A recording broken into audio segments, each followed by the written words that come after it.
Hello, thinkers, and welcome to the second episode of Onyx Thought, where we bring African narratives to you. Whether that be folk tales, myths, poems, or novels, we explore it all.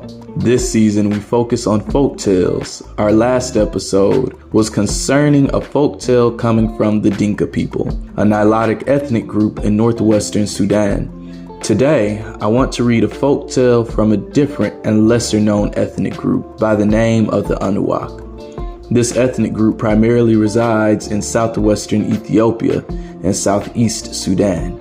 They are part of the Luo family of tribes. Unlike many other Nilotic groups that are pastoral, the ANUAK are agricultural and still keep cattle as well, so they maintain a somewhat hybrid lifestyle.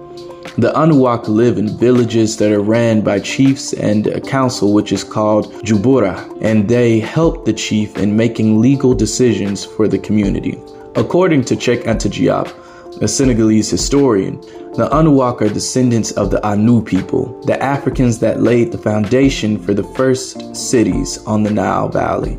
The root of their name, Anu, is found on the Egyptian walls in all of the 5 founding cities of Egypt.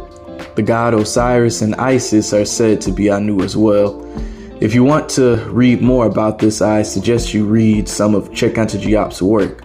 But we clearly see that the ANUAK have a rich history and culture. They don't fall short with their folktales either. So today we will talk about an ANUAK tale from the Gambela region of Ethiopia called Agenga Tricks the King. You can find this story and many other stories from this region on EthiopianFolktales.com. This folktale was told to the recording folklores by Obothi Cham.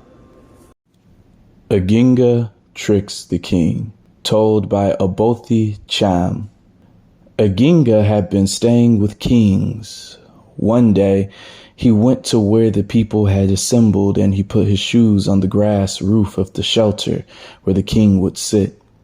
When the king came, he sat down without realizing. When everyone was sitting and conversing, Agenga sat near the king and he tried to reach his shoes, but he couldn't because they were too far away. He was too afraid to stand up, so he knelt and reached for them. The king was looking at him, and at last he asked him, "What's the problem, Agenga?" He said, "I was trying to reach my shoes, but they are too far away above your head." The king got up and took his shoes down and gave them to Agenga, but he didn't understand the trick. And Agenga said, "Look, you have been telling me that the king cannot be given orders, but I succeeded in giving him orders." The man was disturbed during the dirge, and he was sent to Cuba and became mad there. The end.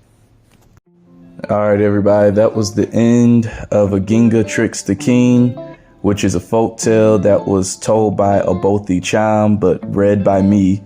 You can find many of these folk tales on EthiopianFolktales.com.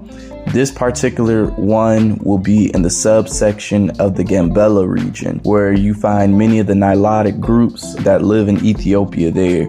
So definitely subscribe, comment, like, and just remember, follow Onyx Thought for the next few videos. Africana narratives at your fingertips.